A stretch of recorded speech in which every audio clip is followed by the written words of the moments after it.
We are a Minneapolis family. But to everybody out there, do not think of these as just somebody else's kids. Those families are suffering immense pain right now. Think of this as if it were your own. Every one of us needs to be wrapping our arms around these families, giving them every ounce that we can muster. These were Minneapolis families. These were American families. And the amount of pain that they are suffering right now is extraordinary. And don't just say this is about thoughts and prayers right now. These kids were literally praying. It was the first week of school. They were in a church. These are kids that should be learning with their friends. They should be playing on the playground. They should be able to go to school or church in peace without the fear or risk of violence, and their parents should have the same kind of assurance. These are the sort of basic assurances that every family should have, every step of the day, regardless of where they are in our country.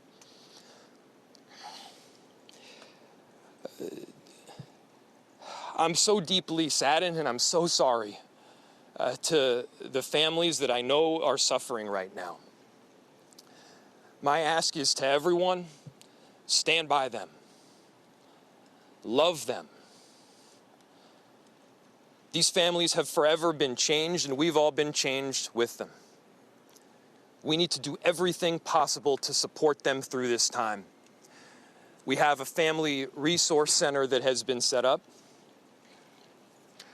I'm grateful for all of the law enforcement agencies from a number of different jurisdictions, all the different departmental support that we've received. They're going to be working tirelessly.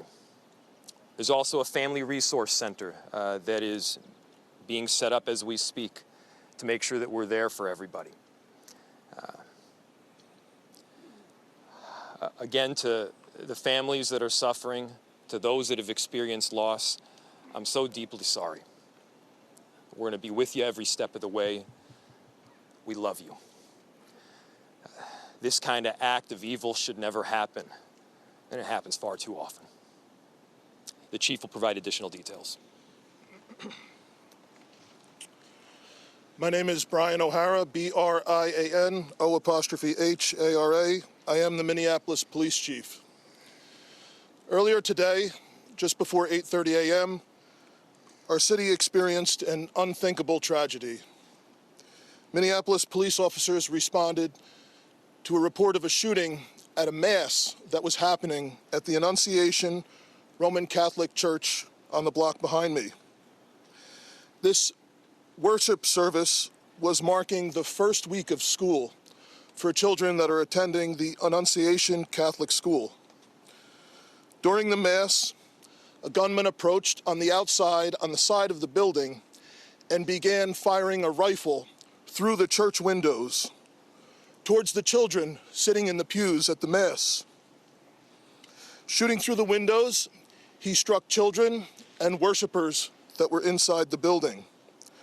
The shooter was armed with a rifle, a shotgun, and a pistol. This was a deliberate act of violence against innocent children and other people worshiping. The sheer cruelty and cowardice of firing into a church full of children is absolutely incomprehensible.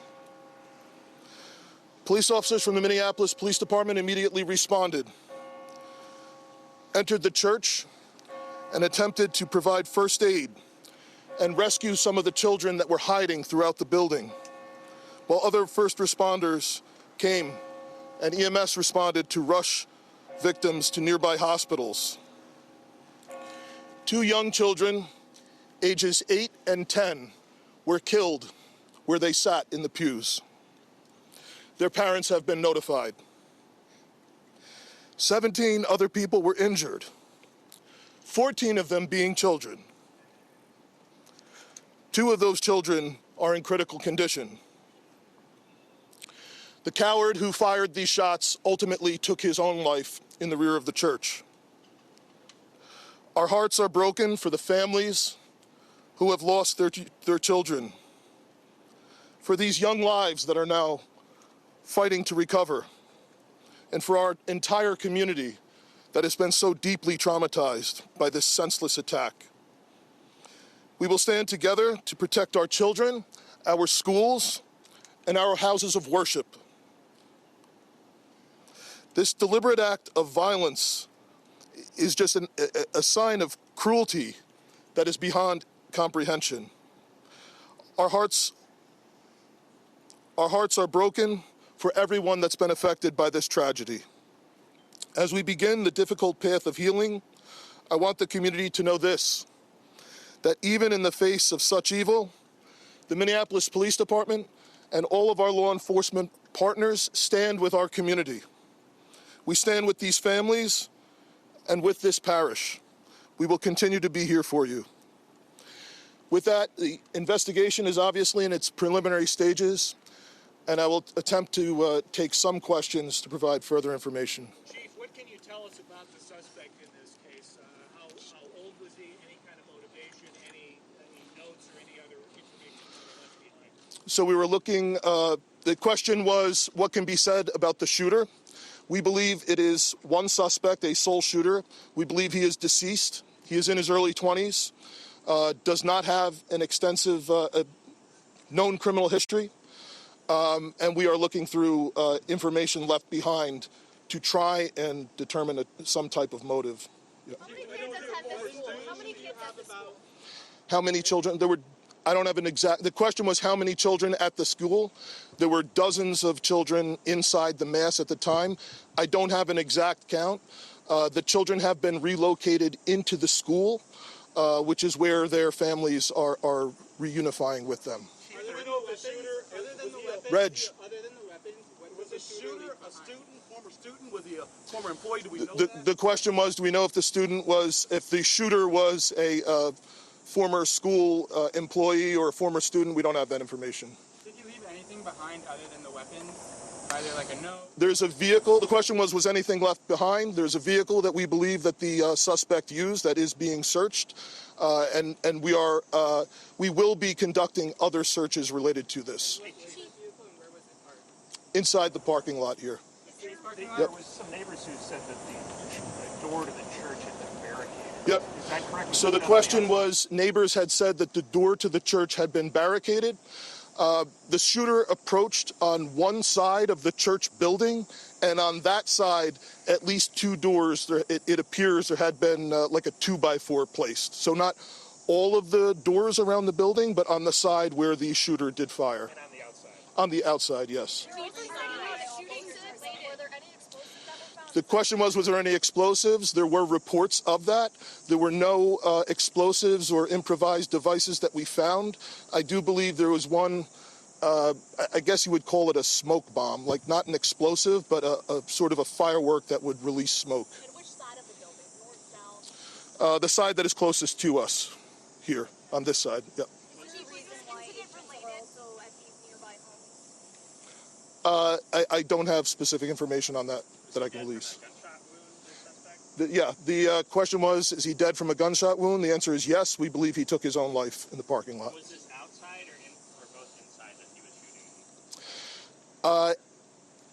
The question was he shooting outside and inside? He was absolutely shooting outside of the building on the side of the church, inside through the windows. It appears he may have gone inside, but I don't believe we've located any casings inside the building. So I'm not certain if he fired also while inside. It appears, if not all, most of the shooting happened outside the building. Chief, is this shooting related to any other shootings that happened in the last So, 24 hours? yeah, Taylor's asking, is this related to any of the other shootings? This does not appear to be related to any other shooting in the city. Do you know approximately how many rounds were fired? The question was how many rounds? I would say it's in the dozens. We don't have an exact count. There's a sidewalk on the outside as well as a grassy area. So obviously we are going through and taking our time to process the scene. Was he firing just one weapon, like the rifle? The question was he firing one weapon? We believe he had fired all three. He had a rifle, a shotgun, and a pistol. Chief, was this individual licensed to conceal and carry? Did he have Were the weapons, was he lawfully carrying the weapons? I don't have that information, and I don't have any information on any significant criminal history either. Was he dressed at all in any tactical type of gear or anything? It appeared he had some black clothing on, his cargo-type pants. I guess you could interpret that as, however you like. All right, Yeah. ladies and gentlemen, thank you for helping us to get the information out today.